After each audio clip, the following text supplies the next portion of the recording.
Olá, tudo bem? E aí? Vamos voltar a falar de Cruzeiro?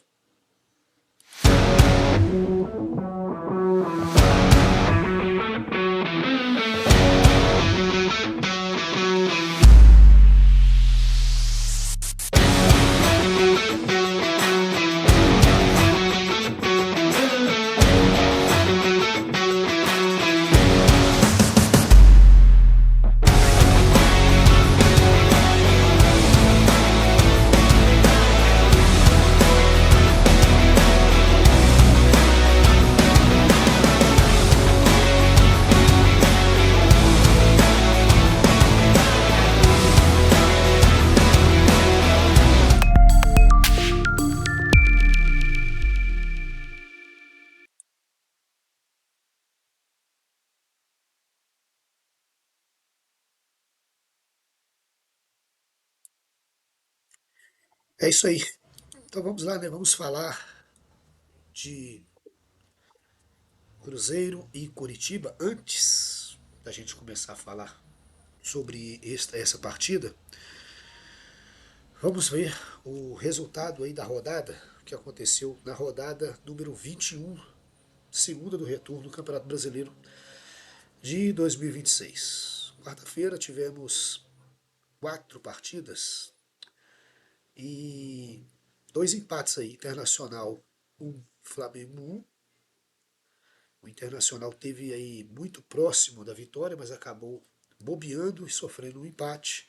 E o Flamengo muito contestado, né? O Flamengo bastante contestado neste momento.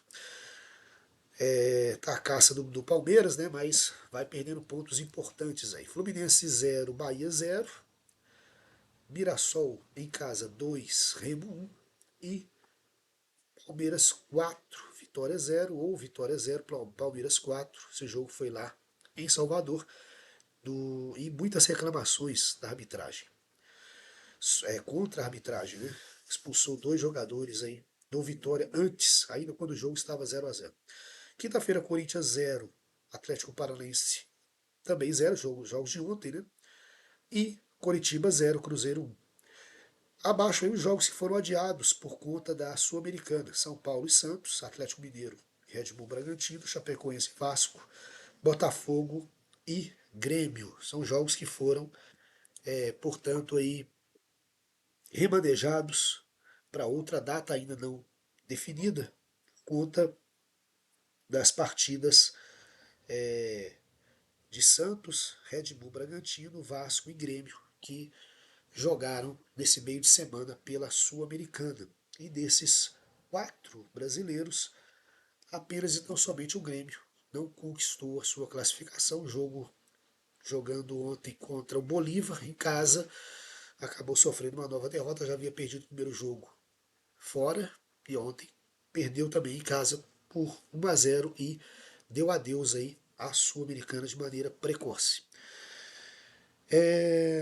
Sobre essas partidas aí, já falei um pouquinho, né? Internacional e Flamengo, Internacional Futebol Gaúcho passando por uma crise muito séria, né? O Grêmio na zona de rebaixamento do Brasileirão, agora foi eliminado da Sul-Americana e o Internacional também está ali colado, mesmo número de pontos que o Grêmio, só que por quesitos aí de critérios de desempate, o Internacional está fora da zona de rebaixamento, mas passa por uma crise também muito séria, institucional, tal. A gente já está falando muito sobre isso, né?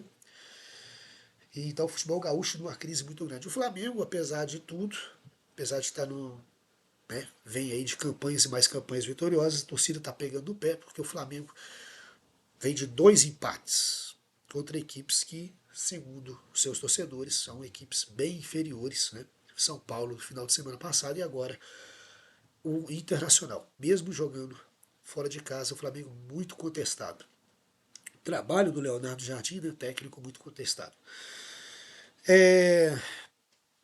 Mas aqui, sem muita coisa de novidade, o Atlético Paranaense mantém um bom nível, né, de futebol. Ontem eu assisti um pouco da partida, uma equipe muito aguerrida, jogou com muita personalidade em São Paulo e conseguiu segurar um empate aí contra o Corinthians. Mas muita reclamação do jogo do Vitória, né? Vitória em casa teve 2 jogadores expulsos. O primeiro por uma falta, o segundo por gestos contra a arbitragem. Juízes e o VAR entenderam que os cartões vermelhos foram justos. O Palmeiras até lançou uma nota depois dizendo que o Vitória, na verdade, estava reclamando de nada, porque para os palmeirenses, né, foram 2 expulsões justas, etc, etc, etc. Palmeiras mantendo-se na liderança com esse resultado, com o final dessa rodada, né?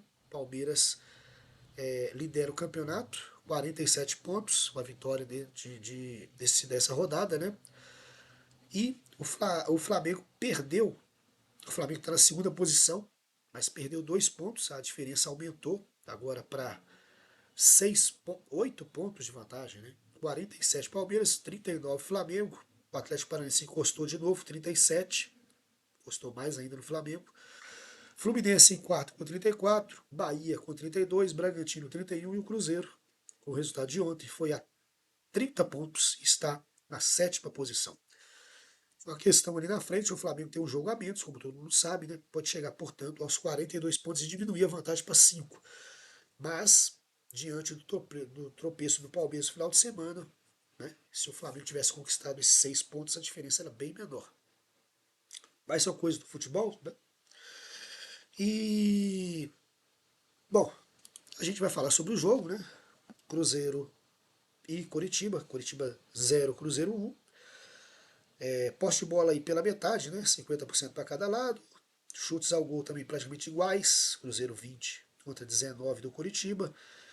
Chutes ao gol, né? Primeiro aí chutes totais, né? Chutes que foram dados aí em geral. Foram 4 chutes ao gol do Cruzeiro, que acertaram a meta, né? E 2 do Curitiba.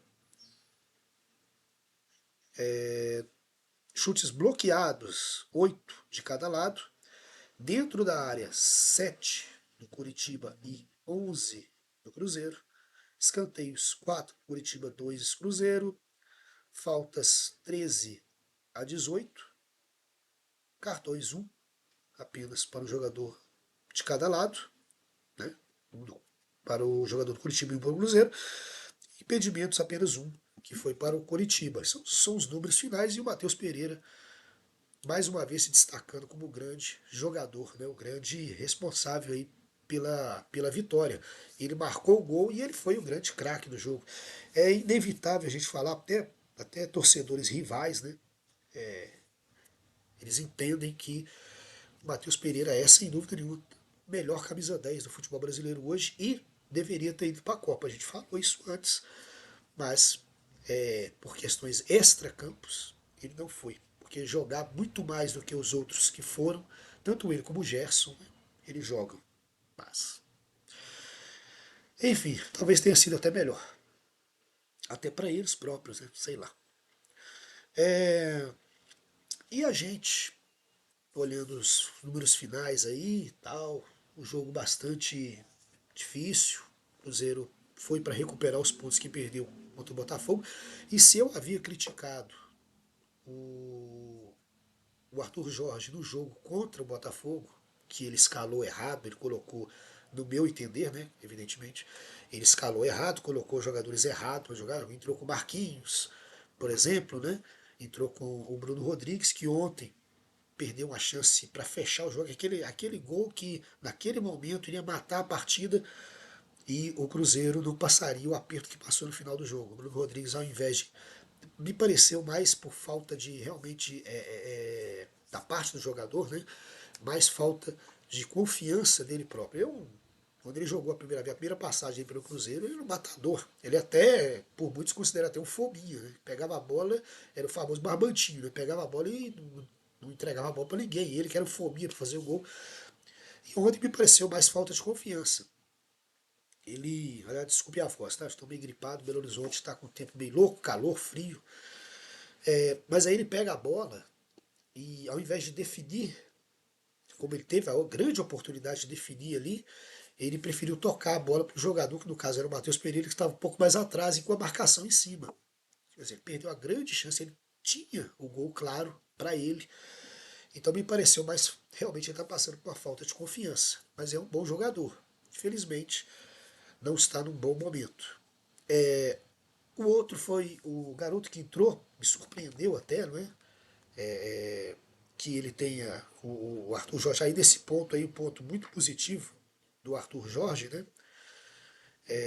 Porque ele entra nessa partida com uma escalação bem audaciosa e diferente, dando oportunidades para o pessoal da base, né? E ontem ele entrou com o Otávio, William, Fabrício Bruno, Jonathan Jesus. Aliás, o William aqui eu vou fazer um. Eu havia criticado muito o William, né? No outro vídeo. Jogou bem e vamos precisar do William, porque o William será o titular contra o Flamengo pela Libertadores, jogo do Mineirão, já que o Fagner estará sem condições de jogar, não poderá jogar, né? Por questões de cartões. Então, ontem fez uma boa partida segura, gostei do William ontem. E a gente sempre torce, independente de quem seja, para que esse jogador se recupere. Eu falei isso do Marlon, eu falei isso de outros jogadores aí. A gente sempre torce para o jogador. A gente não é contra o jogador. O jogador está jogando mal, eu perco paciência com o Marquinhos, com o Wanderson. Mas ontem o William, que é um bom jogador, chegou até a seleção, né? Mas ontem fez uma boa partida, tem que fazer uma ressalva aqui. Gostei muito da participação do William, jogou uma partida muito segura. Fabrício Bruno, Jonathan Jesus, a dupla de zaga titular. O Gabriel Rojas ontem, apesar dos erros de passe, ele foi o jogador mais assistido ali pela lateral esquerda, é o que mais procurou chegar à frente. Ainda é um jogador que está tentando se adaptar, questão também de entrosamento com os demais, mas gostei também do Rojas. Lucas Romero, Gerson, mais uma vez importantíssimo, é incrível como esses dois jogadores, Gerson e Matheus Pereira no time, mudam totalmente o Cruzeiro. E além do Arroio e do Caio Jorge, a estreia aí do Felipe Moraes, que da base, o cara tem 17 anos de idade, ontem perdeu um gol feito, bola passada para ele debaixo da trave, sem goleiro, ele acabou chutando errado. Mas é aquela coisa, é um jogador da base e que a gente tem que ter sim todo o cuidado, né? Porque tem talento, e pode ajudar muito o Cruzeiro ainda. Ontem teve essa infelicidade do gol que perdeu, mas é uma questão, como eu já disse outras vezes, até pela questão do Neiser, né? Então, o Neiser tem mais oportunidade. O Felipe Moraes, eu espero ver mais esse jogador em campo, né? Um bom jogador. E ontem a gente tem que entender, pela idade, pela imaturidade, tal, pela questão de estar jogando no time titular, então tudo isso pesa. E ele ontem perdeu um gol, mas foi importante. Depois que ele saiu, entrou o Kaique Queijo, que entrou bem também, né? Então, elogios ao técnico, ao nosso treinador aí, o Arthur Jorge, porque no último jogo, se no último jogo eu critiquei, e eu já fiz um vídeo aqui inteiro elogiando o Arthur Jorge, né? Depois da vinda dele, ele pegou uma verdadeira herança maldita do ex-treinador, né? Do Tite. Pegou aí um time, como eu já falei aqui diversas vezes, 4 pontos em 24 disputados. Então ele mudou a história do Cruzeiro. Eu até havia dito, foi feita uma alusão aqui na época, no título do meu comentário, né? Que ele veio para traçar realmente uma descoberta de um novo caminho para o Cruzeiro. E é o que ele está fazendo. Né? O último jogo não foi tão bem, como eu disse, mas ontem foi muito bem. E aquela coisa que a gente sempre pede, oportunidades para os meninos da base. A base é o futuro do clube. E ontem ele fez as modificações corretas, ele deu oportunidade para esses meninos que se mostram, né? Se mostram muito capazes de assumir a titularidade. Enfim, né? Cruzeiro faz o seu conquista a vitória, recupera os 3 pontos que perdeu para a equipe limitadíssima do Botafogo na última rodada. E tá aí. Estamos caminhando. Isso é importante. É importante sempre vencer. É importante sempre somar pontos. É importante. Mas agora a gente vai falar diferente. Vamos ter aí um final de semana totalmente adverso aí, né? Geralmente a gente tem finais de semana do Campeonato Brasileiro. Mas esse final de semana a gente vai ter um campeonato. Vamos ter aí a Copa do Brasil desse final de semana. Diferentemente de todas as outras épocas, né? Nós nunca tivemos, se eu não me falha a memória, nunca tivemos um final de semana inteiro só de Copa do Brasil, reservado para a Copa do Brasil. E vamos ter esse ano, que eu acho interessantíssimo isso, né? Da Copa do Brasil acontecer no final de semana. E aí a gente tem os jogos que vão ser realizados. Vamos lá? O sábado, dia 1º, ou seja, amanhã, né? Vasco da Gama e Fluminense. Esse jogo é logicamente no Rio de Janeiro, né? 17h30. Me parece, não sei se é em São Januário, não tenho essa informação precisa. Na Arena MRV, Atlético Mineiro e Juventude, esse jogo às 19h30, às 21h, fechando o sábado, Santos e Remo. No domingo, mais 4 partidas. Às 16h, o Palmeiras recebe o Fortaleza, o Mirassol, o Grêmio, esse jogo também às 16h, né? Esse jogo às 18h, desculpe. 18h, Mirassol e Grêmio. Todos os jogos com horários diferentes. 18h30, Chapecoense e Cruzeiro. E às 19h30, fechando o domingo, Internacional e Corinthians. Na segunda-feira, fecha a rodada aí de jogos de ida, né, fase de ida de oitavas de final, e Atlético Paranaense recebendo os dois rubro-negros, né, Atlético Paranaense e Vitória, às 21h da segunda-feira.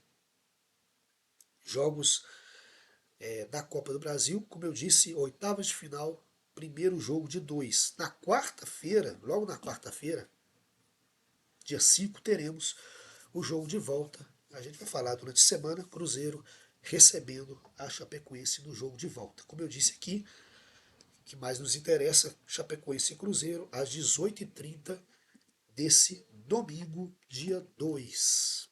3, 4, 5, quarta-feira, o Cruzeiro recebendo a Chapecoense no Mineirão. Aí, jogos interessantíssimos, né? Vários confrontos, aí um clássico entre Vasco e Fluminense, lembrando que o Flamengo já foi.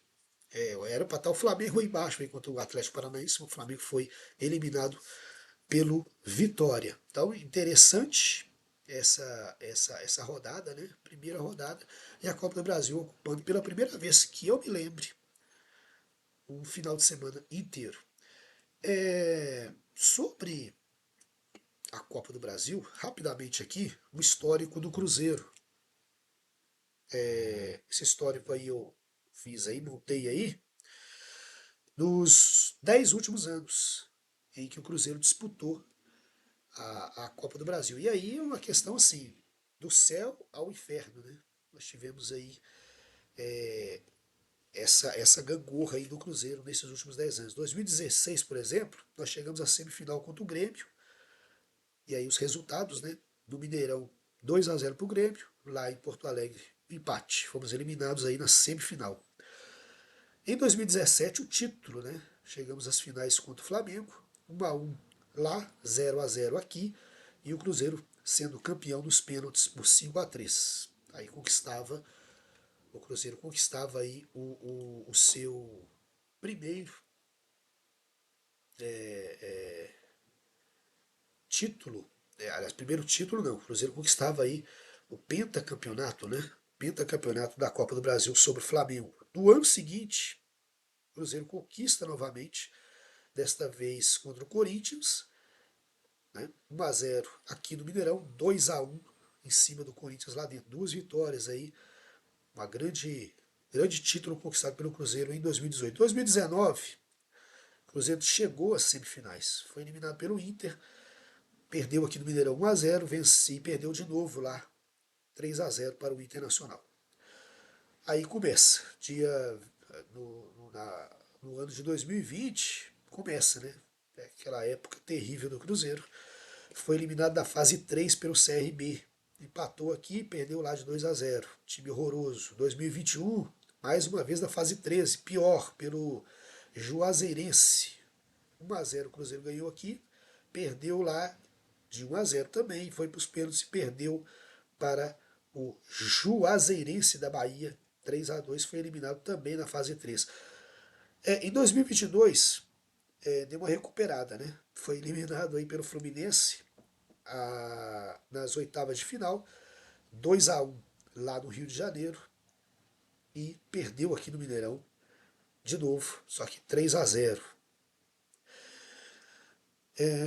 Aí o Cruzeiro começava a retomar o seu caminho. Em 2023 chegou às oitavas novamente, foi eliminado de novo pelo Grêmio.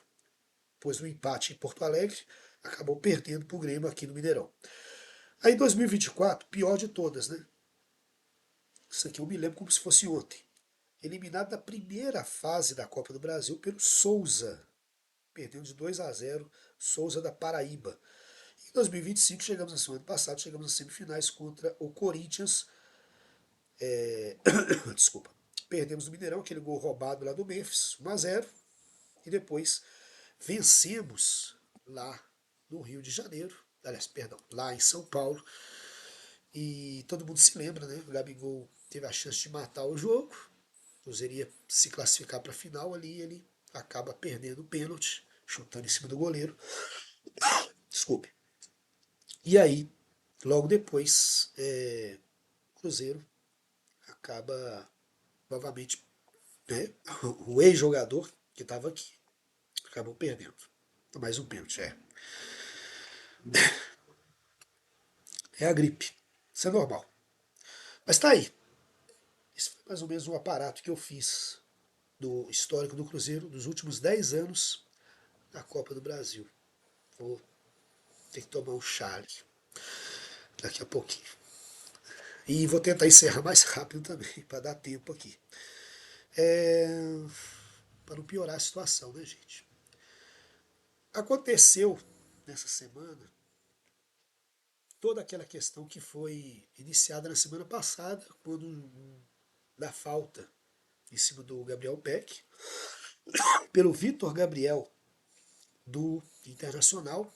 E nós tivemos um desenvolvimento todo da questão, chegou à escala jurídica, né? Foi para o STJD. O Internacional cometeu uma gafe danada, juntamente com o escritório que o defendia, mostrar um áudio fake, passou vergonha no Brasil todo aí.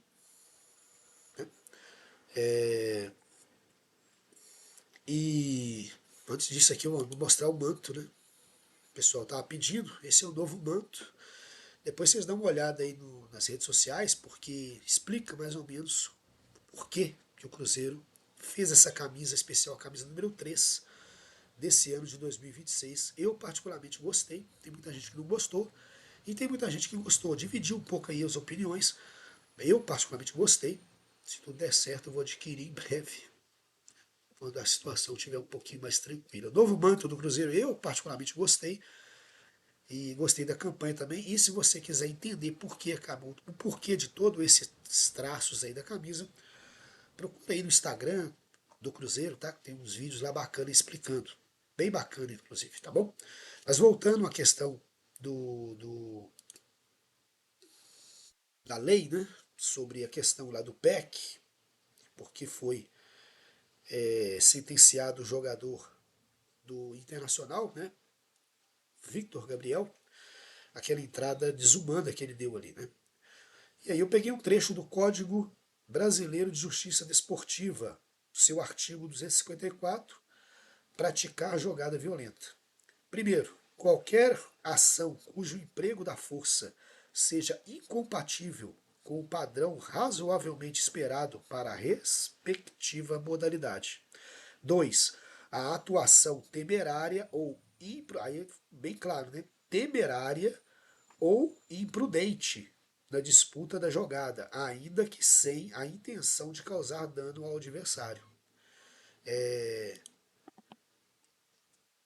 Claro, é claro aí que está dizendo o seguinte, né? O jogador do Inter, nesse caso, ele foi imprudente e ele ao tentar fazer a jogada, ele dá aquele carrinho frontal e quebra a perna do Gabriel Peck, ele foi imprudente. Tem até um vídeo do um cara que eu sou fã, não, mas eu gosto muito do futebol dele, quando ele era jogador, jogou aqui pelo Cruzeiro, o Rafael Sobis, que é torcedor declarado, além do Cruzeiro, declarou, lógico, ele começou a carreira do Internacional, né?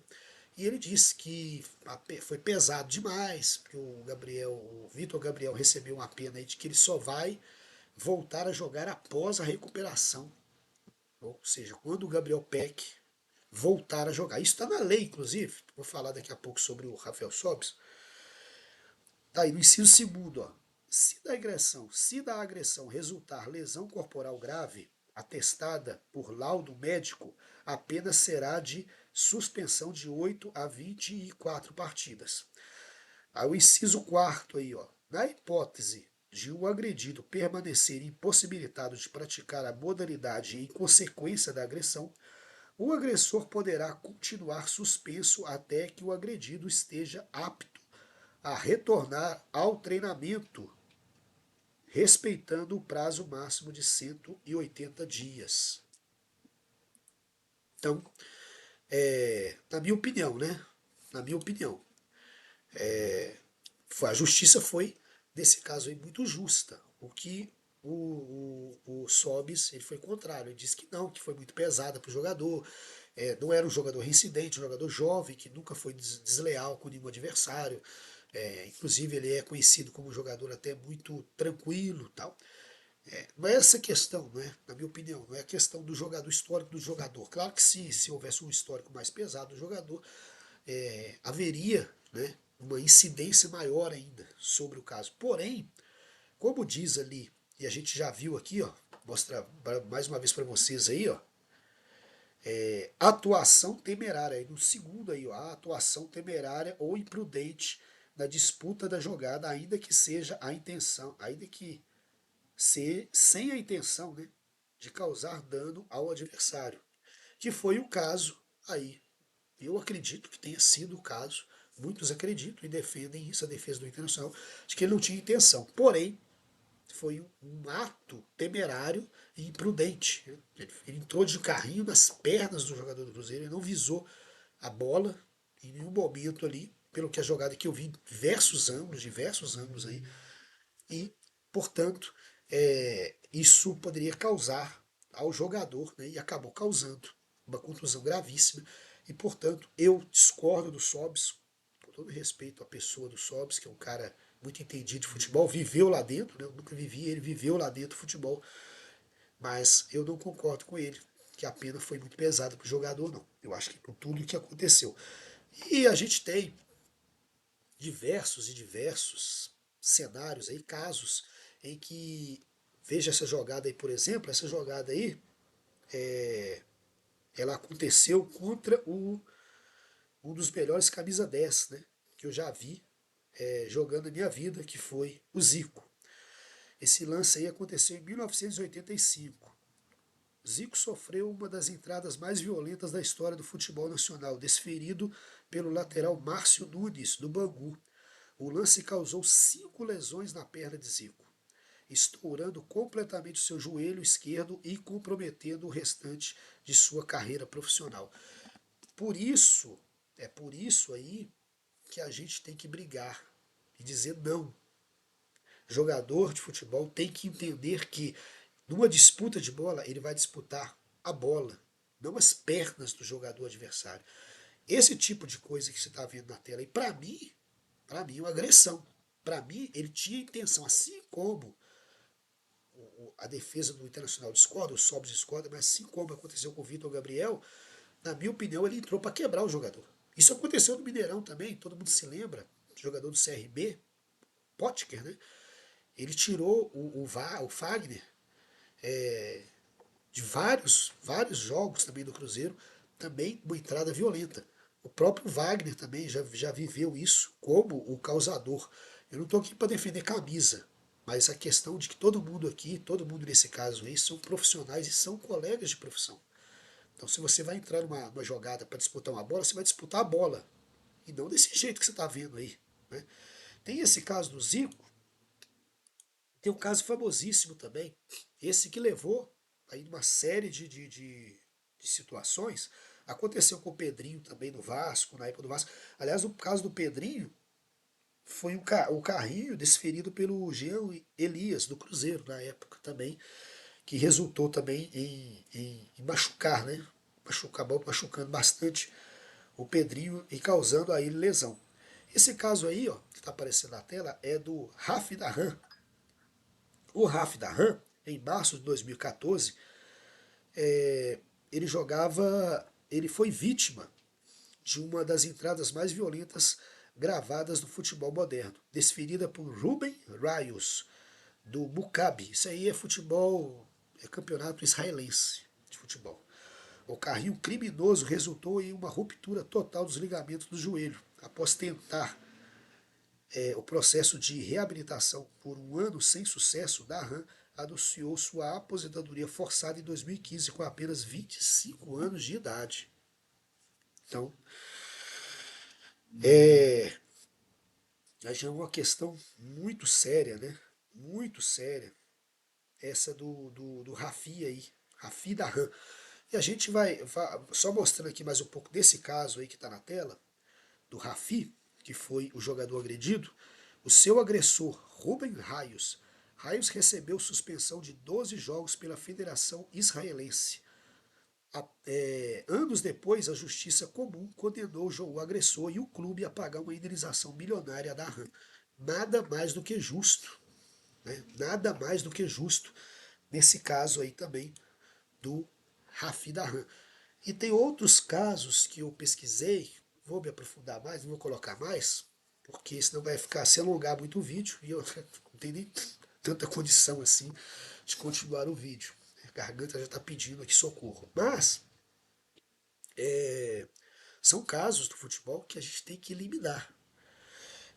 Questão aí de profissionalismo do jogador, do atleta, pensar, né, de forma assim, vou pensar no outro, né, e evitar esse tipo de jogada, como eu já mostrei aqui, acabei de mostrar para vocês aqui, são casos em que você, inclusive, encerra a carreira do seu colega de profissão.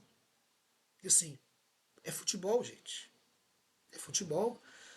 Você pode ser condenado sua vida inteira, né, pela torcida. Por exemplo, um jogador aqui do Cruzeiro que num lance lá, se ele não dá o carrinho, machucar o adversário, pode sair um gol do adversário, o Cruzeiro perder um título. Não me interessa. O que me importa é que esse jogador não faça isso. Não, às vezes num lance temerário, como aconteceu agora com o Gabriel Peck, ele pode encerrar, você pode encerrar a carreira de um colega de trabalho. Do Arran aqui foi com 25 anos. O Zico nunca mais conseguiu jogar futebol. O Zico foi perseguido, o Pelé foi perseguido em campo, encerrou a carreira prematuramente também. Poderia ter jogado bem mais. Olha o Messi aí, com seus 39 anos. O Zico, tanto o Zico como o Pelé, outros grandes craques do futebol, poderiam ter uma longevidade muito maior no futebol se a lei fosse mais severa. E o que está faltando é mais severidade. Ao contrário do Sobs, eu acho que a pena foi até leve. É claro que a gente pensa no atleta, porque também o agressor, no caso aí do Vitor Gabriel, não vamos também acabar com a carreira dele. Mas as penas têm que ser pesadas sim, e eu acho que tem que ser mais pesadas ainda, porque só assim que você pode talvez aí tentar evitar que jogadores, que profissionais inocentes, né, não encerrem suas carreiras de maneira prematura por um ato violento do seu colega de trabalho, do seu colega de profissão. Né? Mas enfim, né, estou aqui pensando muito nisso, pensei em fazer esse vídeo exatamente sobre isso e mostrar alguns dados para comprovar que a violência no futebol pode encerrar carreiras, pode até mesmo o jogador continuar jogando, mas não render nunca mais o que ele rendia antes daquela determinada específica jogada, daquela específica entrada criminosa, violenta sobre ele. Bom, bom, estamos encerrando e mais uma vez eu peço a vocês, compartilhe o vídeo com aquele torcedor cruzeirense que você conhece, né? Divulgue aí o canal, a gente está uma aceleração aqui para conseguir continuar fazendo os vídeos, em breve tem, quem sabe, as lives aí, mas a gente precisa da sua ajuda. Dê o like, compartilhe o vídeo, acione aí o sininho das notificações para sempre que a gente lançar um vídeo novo, você ficar sabendo e poder nos prestigiar com sua audiência, ok? E é claro também, Se você ainda não é inscrito, se inscreva no canal também, que é uma força pra gente, né? Ter aí mais inscritos. No mais, Cruzeiro agora, final de semana, Chapecoense. E no próximo meio de semana, jogo de ida em Chapecó. Quarta-feira, jogo de volta em Belo Horizonte. Cruzeiro para conseguir passar. Aí tem no final de semana seguinte, a gente fala tudo sobre isso também, tá? Mais detalhadamente na semana. Tem o jogo contra o Mirassol do Mineirão. E aí já pega o Flamengo. Primeiro jogo da Libertadores na outra semana. Aí é que o bicho vai pegar. Esperamos aí que o Cruzeiro possa continuar, né, o seu caminho, contratar jogadores que precisa. O Wesley continua na pauta. A gente espera que o Cruzeiro possa contratar para continuar forte e brigar aí verdadeiramente por títulos nessa temporada de 2026, segunda parte da temporada de 2026. Ok? No mais, muito obrigado e agradecendo mais uma vez a todo mundo. Eu me despeço. Até o próximo vídeo, galera. Muito obrigado.